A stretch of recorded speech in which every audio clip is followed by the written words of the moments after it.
नमस्कार आणि आपण पाहत आहात लोकहित लाईव्ह न्यूज चॅनल, आवाज सर्वसामान्य जनतेचा। उमरखेड येथील कृषी उत्पन्न बाजार समिती उपबाजार शॉपिंग कॉम्प्लेक्सच्या नवीन गाळे बांधकाम भूमिपूजन सोहळा संपन्न। सोमवार दिनांक 13 एप्रिल 2026 रोजी उमरखेड येथील कृषी उत्पन्न बाजार समिती उपबाजार ढानकी रोड शॉपिंग कॉम्प्लेक्सचे मागील बाजूस नवीन 14 गाळे बांधकामाचा भूमिपूजन सोहळा संपन्न झाला। या कार्यक्रमाचे अध्यक्ष जिल्हा समन्वयक नितीनभाऊ भुतडा, प्रमुख पाहुणे म्हणून आमदार किसनराव वानखेडे, माजी आमदार विजयराव खडसे, नितीनभाऊ माहेश्वरी, जिनप्रेस अध्यक्ष शिवाजीराव माने, प्रज्ञानंद खडसे, विवेक कन्नावार, शंकर शिंदे, रोहितभाऊ वर्मा व अनेक मान्यवर मंचावर उपस्थित होते। उपस्थित मान्यवरांच्या हस्ते भूमिपूजन सोहळा संपन्न झाला। त्यानंतर सर्व उपस्थित मान्यवरांचे शाल व पुष्पगुच्छ देऊन स्वागत करण्यात आले।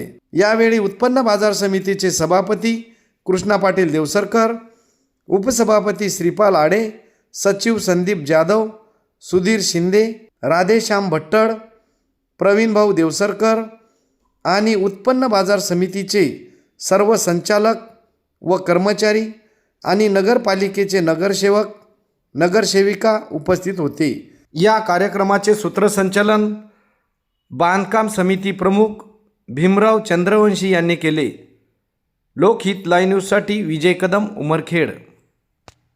कृषी उत्पन्न बाजार समितीचा कार्यभार सांभाळून अजून मला वाटते वर्षपूर्ती व्हायची आहे, परंतु या 7-8 महिन्याच्या कालावधीमध्ये अतिशय काटकसरीनं आणि अतिशय गतीनं या कृषी उत्पन्न बाजार समितीचं कामकाज या ठिकाणी चालू आहे। मागच्या वेळी मागच्या वर्षी सुद्धा मागच्या काळात आपण कृषी उत्पन्न बाजार समिती मुख्य यार्डचं आपण त्या ठिकाणी विविध गाळ्याचं लोकार्पण केलं। यानंतर आता या उपबाजारामधील या ठिकाणच्या व्यापारी संकुलाचं उद्घाटन केलं आहे, भूमिपूजन झालं आहे आणि लांबवरून येणाऱ्या शेतकऱ्यांकरिता या ठिकाणी निवासाची व्यवस्था असली पाहिजे। त्या दृष्टिकोनातून माननीय आमदार साहेबांच्या विशेष प्रयत्नातून या ठिकाणी शेतकरी भवन सुद्धा मंजूर झालेला आहे। त्याचं सुद्धा भूमिपूजन आता लवकरच या ठिकाणी होणार आहे आणि त्यामुळं या गतिशील कामकाजात समस्त संचालक मंडळ, सभापती, उपसभापती आणि यांची पूर्ण टीम या सर्वांचं मी या ठिकाणी मनापासून अभिनंदन करतो।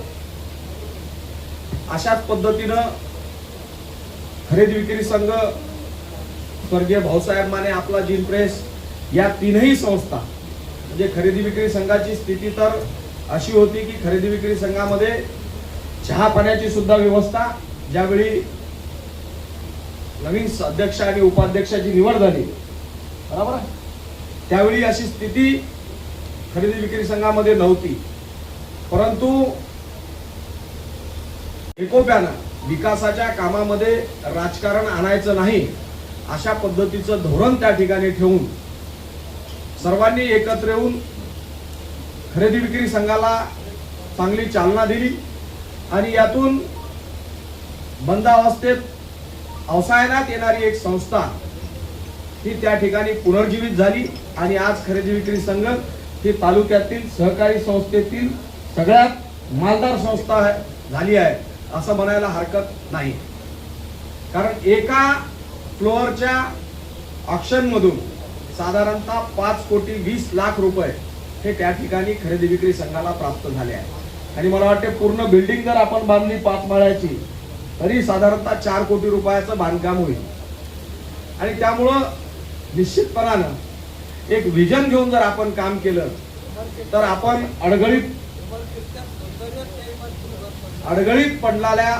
पडलेल्या संस्था सुद्धा त्या ठिकाणी आपण सर्वजण एकत्र येऊन विकसित करू शकतो। हेच या निमित्तानं खरेदी विक्री संघानं त्या ठिकाणी दाखवून दिलेलं आहे। या ठिकाणी कृषी उत्पन्न बाजार समितीमध्ये सुद्धा ज्या पद्धतीनं गतिशील विकास सुरू आहे, निश्चित या भागातील शेतकऱ्यांना त्याचा चांगला फायदा येणाऱ्या काळात होईल. आणि हे सर्व करत असताना मी आता या ठिकाणी सभापती साहेबांशी चर्चा करत असताना सभापती साहेबांना सुद्धा सांगितलं की हे जे निर्माणाधीन कॉम्प्लेक्स या ठिकाणी आहे, या कॉम्प्लेक्सला मा जिजाऊ व्यापारी संकुल अशा पद्धतीचं नाव देण्याचा निर्णय सुद्धा या ठिकाणी घेण्यात आलेला आहे. आणि त्याचबरोबर या यार्डचे उपबाजाराचे सभापती राजूभाऊ कवाने असल्यामुळं त्या ठिकाणी जी प्रवेश, माझी आपल्याला विनंती आहे की येणाऱ्या जिल्हा नियोजन समितीच्या मीटिंगमध्ये या मार्केट यार्ड करता आणि उपबाजाराकरता त्या ठिकाणी जिल्हा नियोजन समितीच्या माध्यमातून नाविन्यपूर्ण असेल किंवा खनिजचा निधी असेल अशा कुठच्या तरी एका हेडखाली या ठिकाणी या यार्डला सिमेंट कॉन्क्रीटचे रस्ते झाले पाहिजे. या ठिकाणी येणाऱ्या शेतकऱ्याला त्या ठिकाणी चांगल्या पद्धतीचे ओटे झाले पाहिजे. या ठिकाणी जे लोक भाजीचा बाजार या ठिकाणी करतात त्यांच्याकरता सुद्धा या ठिकाणी अद्ययावत सुविधा झाल्या पाहिजे. या दृष्टिकोनातून जिल्हा नियोजन समितीच्या माध्यमातून या मार्केट करता आपल्याला ज्या ज्या विकासाची कामं करता येतील त्या दृष्टीने आपण प्रयत्न करावा. निश्चितपणानं संचालक मंडळ या ठिकाणी जे काम करत आहे ते अभिनंदनीय आहे आणि त्यामुळं त्यांना मोटिवेट करण्याच्या दृष्टीनं, त्यांना या ठिकाणी चेतना स्फूर्ती निर्माण करण्याच्या दृष्टीनं या ठिकाणी शासनाच्या माध्यमातून सुद्धा ज्या ज्या काही योजना आपल्याला या ठिकाणी कार्यान्वित करता येतील ती पणन खात्याच्या माध्यमातून असो किंवा जिल्हा नियोजन समितीच्या माध्यमातून असो ते करण्याचा प्रामाणिक प्रयत्न आमदार साहेबांच्या नेतृत्वामध्ये आम्ही सगळेजण मिळून करू अशा पद्धतीचं अभिवचन समस्त संचालक मंडळाला मी या ठिकाणी देतो. पुनश्च एकदा सर्व संचालक मंडळाचं, खरेदी विक्री संघाच्या समस्त संचालक मंडळाचं, स्वर्गीय भाऊसाहेब माने आपला जिनप्रेसच्या संचालक मंडळाचं मी या ठिकाणी मनापासून अभिनंदन करतो. अशाच पद्धतीचं गतिशील काम येणाऱ्या काळात आपल्याकडून होईल अशा पद्धतीचा आशावाद व्यक्त करून माझ्या शब्दांना विराम देतो. धन्यवाद. जय हिंद, जय भारत. शॉपिंग कॉम्प्लेक्स बांधकामाचं भूमिपूजन या ठिकाणी आयोजित करण्यात आलं आहे. या कार्यक्रमानिमित्त व्यासपीठावर उपस्थित तुमचं आमचं सर्वांचं लाडके नेतृत्व, युवा नेतृत्व, उमरखेड महागाव विधानसभा मतदारसंघ नव्हे पुसद यवतमाळ जिल्ह्याचे समन्वयक सन्माननीय नितीन भाऊ भुतडा, त्याचबरोबर उमरखेड महागाव विधानसभा मतदारसंघाचे माजी आमदार सन्माननीय विजयरावजी खडसे, सन्माननीय नितीनजी माहेश्वरी, सन्माननीय कृष्णा पाटील देवसरकर,